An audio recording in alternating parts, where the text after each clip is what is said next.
Hello guys, welcome back to another episode of Assamese community report. So guys, apuni Seba HSLC 2018 result date বিচাৰি ফুৰিছে নেকি?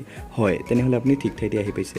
ইতিমধ্যে ভিডিওটোৰ thumbnail দেখি আপোনালোকে গম পালে যে Seba HSLC 2018 result 25 মে তাৰিখে অফিচিয়ালি এনাউন্স কৰিব।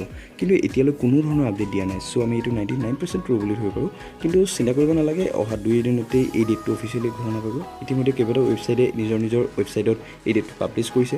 যদি 25 তাৰিখে কেনেবাকৈ মানে নহয় বুলি কয় তেনেহলে 25 to 27 এই দুদিনৰ ভিতৰত ৰিজাল্ট অফিচিয়ালি আপলোড কৰিব কাৰণ আকৌ 30 তাৰিখে এনআৰসি দ্বিতীয়খন খসৰা প্ৰকাশ পাব সো তাৰ আগতে এই ৰিজাল্টটো আপলোড কৰিব মই যিমান জানো গম পাইছো সো চিন্তা কৰিব নালাগে যেতিয়াই অফিচিয়ালি ডেট এনাউন্স কৰে তেতিয়া মই আপোনালোকৰ বাবে এটা ভিডিও আপলোড কৰিম যত আপোনালোকে কেনেকৈ অতি সোনকালে ৰিজাল্ট পাব পাৰিবা ৰিজাল্ট দিয়া সময়ত ৱেবছাইটবোৰ হেং হয় তেতিয়া কি কৰিব লাগে আদি জানিব পাৰিব সেই চেনেলটো সাবস্ক্ৰাইব কৰক আৰু যদি ভিডিও চাই ভাল পালে তেনেহলে লাইক কৰক কমেন্ট কৰক শেয়াৰ কৰক আৰু এনেদৰে আসামিজ কমিউনিটিৰ লগত জড়িত হৈ থাকিবলৈ এই চেনেলটো সাবস্ক্ৰাইব কৰক so yeah till next video bye bye thank U